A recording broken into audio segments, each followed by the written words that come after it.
Hi guys, in these days of social distancing, when we can't get a meeting together for all of us in one place, thought I would do some brief little messages for you from time to time, as bad as I hate being on video, to just give you sort of an update and let you know sort of what's in my head, thinking that that might help relieve some fears. Maybe will, maybe won't, but I thought it couldn't hurt. So a lot of people that I checked in with this weekend had some concerns about staffing, which is totally understandable, and about where we're going in the future and with the low case volume. So I thought I would hit on that today a little bit. One of the things that most of you probably don't know about me is I am a huge introvert, or maybe you assumed that one already.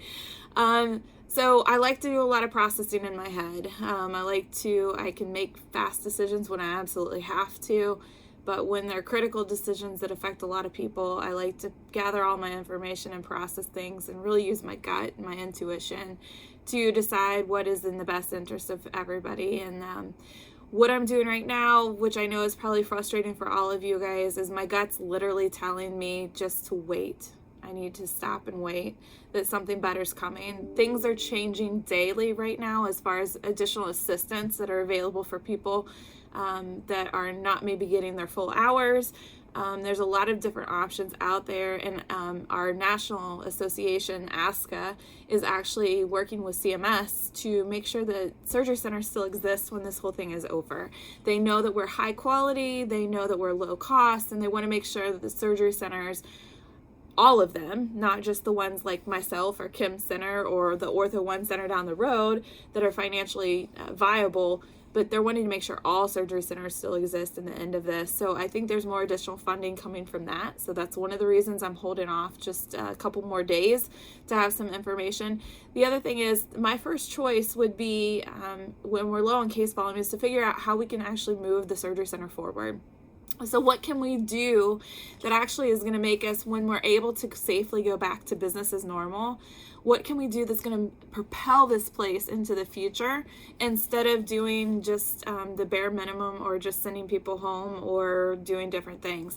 So ideas that I've had are revamping some of our patient education potentially, actually looking at how we can maybe start texting patients and what program we could do that, and doing some of that investigation, looking at how we can do barcoding for inventory so we don't have to do all that data entry at the end of the case. We could scan just the things by exception that we haven't done. Also, instrumentation. We're archaic with how we do things. And yes, I know in the chart you can actually track it to say, oh, this patient used this instrument set. But what if we needed to find out what other patients use that instrument set? We can't do that right now.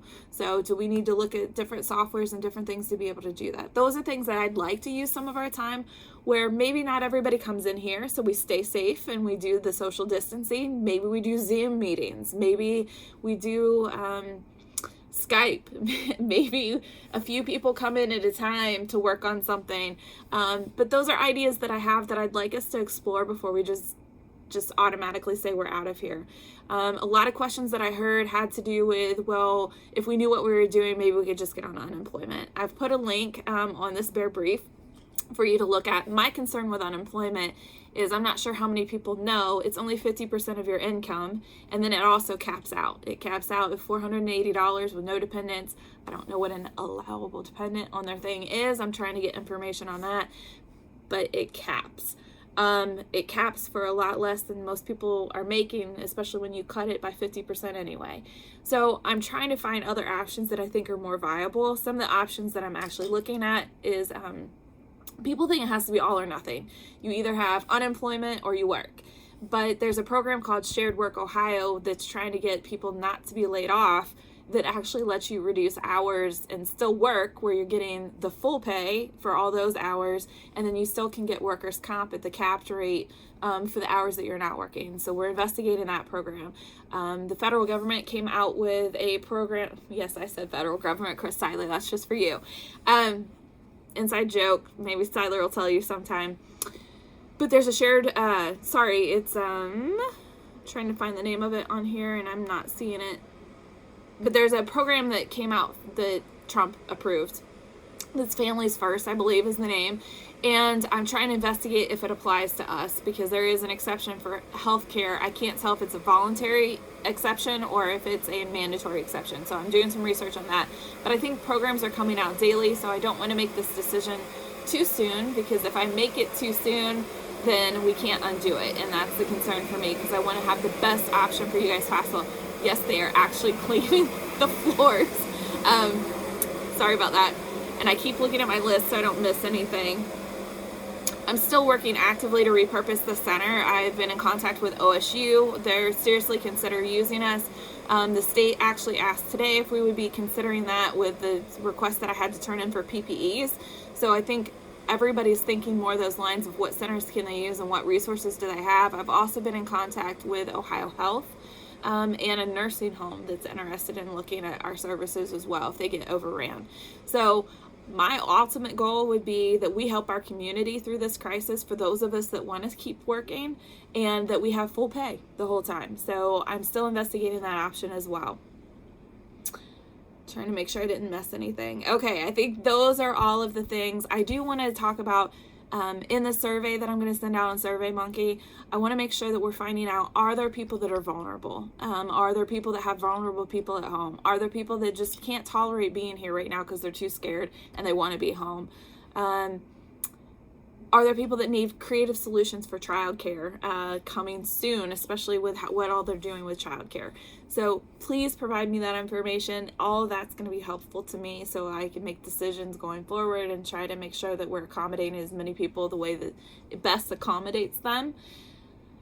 So down just to the end, because I want to keep this under 10 minutes, is I wanted to do a little bit of Psy. And some of you love Psy, some of you hate Psy. I'm really sorry, because that's the culture journey we're on. So what do we know to be true? We know we are facing an unprecedented crisis right now that no one's ever dealt with, and we don't know how to deal with it. I've been in healthcare for 30 years. 9/11's about the closest we've ever come to this, and that was nothing compared to this. We're in this together, and that's something that we do know. We do know that our case volume is down, probably down to 20 or 30% of what it was before just 2 weeks ago. We also know that the cases that we are getting, ear tubes are my most profitable case, so that's a huge win of something that we do know. We do know that everything's rapidly changing, and it's going to be changing on a very, very consistent basis, and that's something we probably don't like to know, but it is something that we know to be true. So I think that's all my what do we know, how can we help? This is where I can really use your help. Do your self-care, stay healthy, please, please, please stay healthy. Do your part to follow the governor's directives. I know not everybody, there's people that are still sneaking and seeing friends and going out of town and doing different things. Do everything you can to follow the governor's order and encourage everybody you know to. The more we do these things, the shorter we're going to be under this situation. The more people don't follow those directives, the longer it's going to take for the surge and the curve, and the longer we're going to be in this situation. So help control it the best that you can. Spread the message, spread truth. Make sure you're finding solid information and not passing on bad information about COVID, and try to help where you can. Do your part to stay positive and control gossip. This one's huge.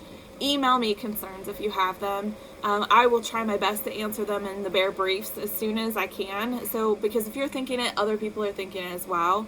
But trust me, I don't even have most of the answers that you guys want, but there's no one else in this building that are going to have those answers, because if I as soon as I have them, I'm passing them on to you.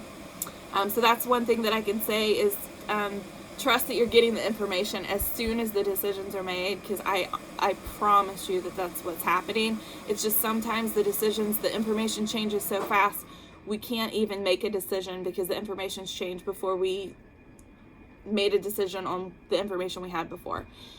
Trust that I'm exhausting every resource and every option to do what's best by you and to do what's best by the patient.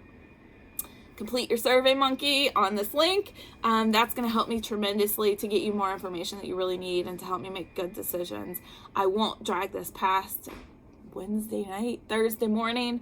I just want to make sure that there's not a couple more auctions that I'm hearing are coming down the pipe, that are coming. Like, if they come, I don't want us to have settled for something less, because then we can't apply for those. What does great look like? This one was hard, trying to figure out what's great right now. Pour some extra TLC into the patients that are coming right now. They're just as fearful as we are, and they're facing surgery. They're never going to forget us if we do this right. Let's get some brand loyalty with the patients that we are seeing. Check on one another. We are all going to have down or fearful moments. Let's build each other up. Connecting with you guys this weekend was one of the best self-care things that I've done in a really, really, really long time. Thank you for taking time. Thank you for trusting me with those that did, with vulnerable information. Thanks for asking how I was doing. It was so good. Thanks for telling me the mundane of your life. It's so nice to see normal mundane, even if it's puzzle making or different things. But just check on one another. Love one another up. Help paint our future. This is a time for ideas and innovations, and for a new depth of teamwork. So find ways to paint our new future. Strive for abundant mindset versus a scarcity mindset, and I'll put some links on here about what that is, but at least it's that there's not enough for everybody, versus there is abundance and there is enough for everybody. The thoughts that we have power, and I want to make sure that we're creating an amazing future for all of us and not getting stuck in the fear.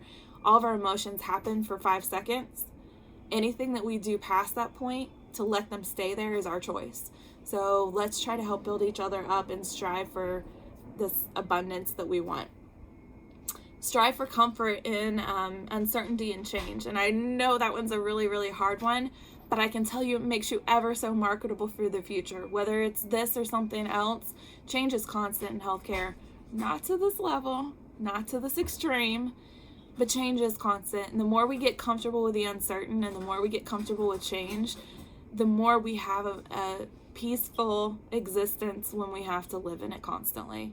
So strive for that in this time. And better yet, strive to be a change agent.